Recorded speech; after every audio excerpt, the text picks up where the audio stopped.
Look, the reality is we're all going to make mistakes. I've shared in the past the ones I've made. There have been some doozies, but fortunately I've learned from them. And as a retirement advisor for over 20 years, I've seen a lot of retirement mistakes that unfortunately can have a significant impact on the quality of your retirement. I don't want to see this happen to you. So in today's video, I want to share with you the mistakes that people make that really set them back, whether they're looking to retire in a few years or they're already retired. These are the mistakes I want you to know about and avoid them. And the first mistake is trying to catch up. When you're close to retirement, maybe you're close to your goal, maybe you're a little further from your goal than what you wish you were. And it's just human nature to say, the market, as I record this, the market's up over 30% in the last 12 months. And it's just human nature to say, boy, I only need that for one more year. I'm 25% away from my goal. And if I could get returns like that in the next 12 months, I'd be fine. So maybe they go from an overly conservative investment to one that's overly aggressive because that they're trying to catch up. And that, unfortunately, can really hurt you. It can cause you to make mistakes. It can cause your account, let's say the market, instead of being up by 30%, right? Anything that can be up by 30%, unfortunately, can also be down by 30% in a year. And let's say you get unlucky, and instead of the market being up, the market's down. Well, now you were 25% away from your goal before this correction, and maybe now you're only halfway to your goal. And it can lead to this chain where you're making a series of bad decisions that are hard to undo, that are hard to reverse. Think about, let's say your goal is to save $1 million. And let's say you're at $800,000. And so you're 25% of the way there. And you decide, you know what, I'm going to get aggressive. I'm going to increase my equity exposure, my stock exposure, because you want to catch up. And I only need this to work for the next 12 months. Anytime you hear those words, I only need this to work for a period of time, you have to be careful. So unfortunately, that $800,000 can then become $500,000. And now you're in this loop where you're in a really bad situation. And I don't want to see that happen to you. Okay, number two. Number two is not spending early in retirement. And the reason that this is so dangerous is because once the youth of your senior years have passed, right, they're gone. And unfortunately, they're gone forever. And we're not going to get similar years in the future.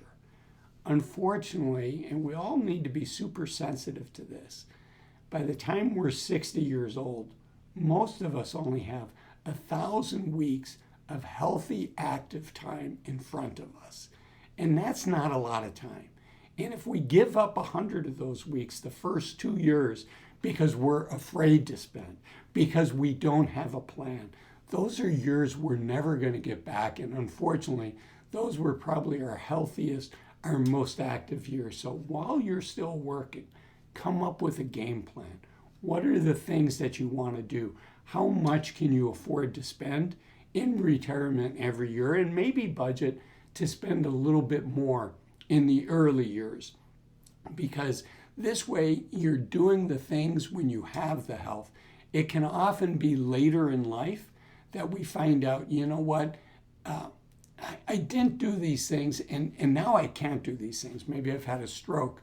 Maybe I've had a heart attack. It's harder for me to get away from my home base where my cardiologist is, as an example.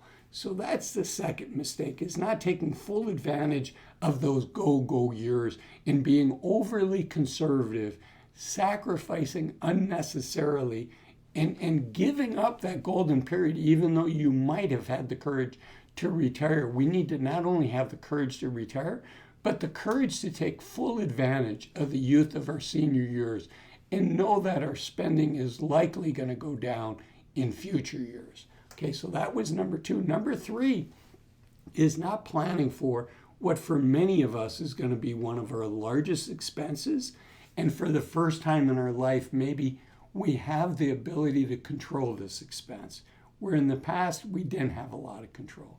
And that is our taxes, right? If you're a W-2 employee, if you're working for somebody else, we get a paycheck, and kind of the taxes are what the taxes are. There's some things we can do to tweak around the margins, but there's not a whole lot we can do.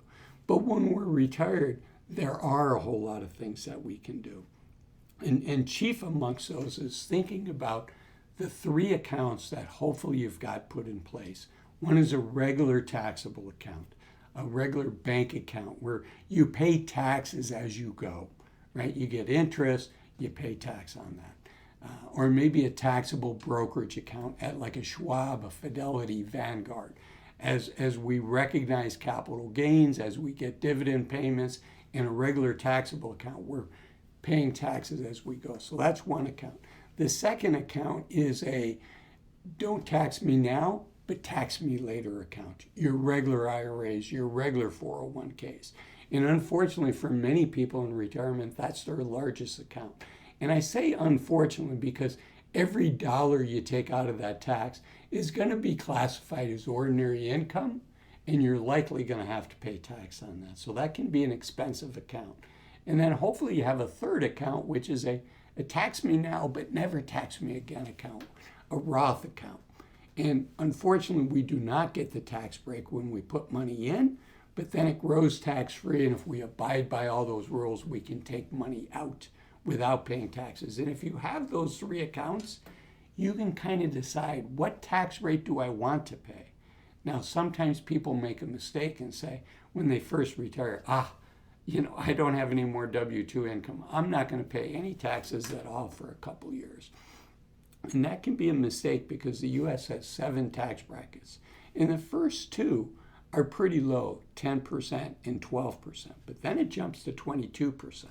So for most of us, we want to do what's called filling up those lower tax brackets. For many of us, if we could pay tax at the 10% and the 12% tax rate, we'd be happy to be able to do that.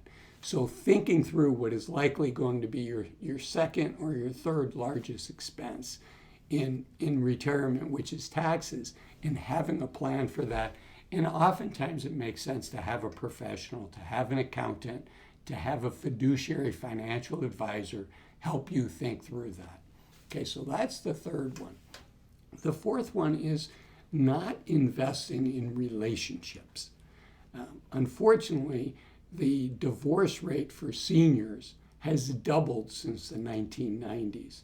And 1 in 7 boomers, and most boomers are now, the youngest boomers, I believe, are 60 years old as I record this. So most boomers are at retirement age or in retirement already. And unfortunately, 1 in 7 of us are on antidepressants. We're being treated for depression. So one of the ways that help get, and I'm not a therapist, but for sure, one of the ways that increase your happiness in retirement is having meaningful relationships and investing in those relationships. So that tends to be another big mistake, is not investing enough in relationships. And then a really big one that can have a huge impact on our retirement, kind of related to the first item, but different. And that is not having a plan for your asset allocation, for your retirement portfolio.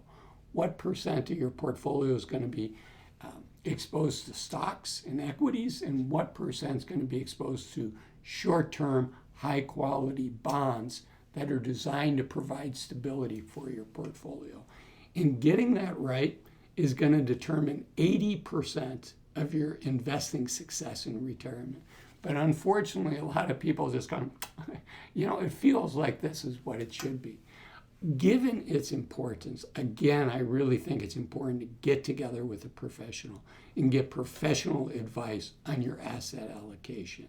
So those are the big items. Making decisions matter, and decisions on these items I just talked about, but also some of the things that until you get to retire is really important. What are your decisions until you get to retire? And that's why I made this video up here, 8 things to stop doing in your 50s and 60s until you get to retire. I'll see you in that video. Bye-bye.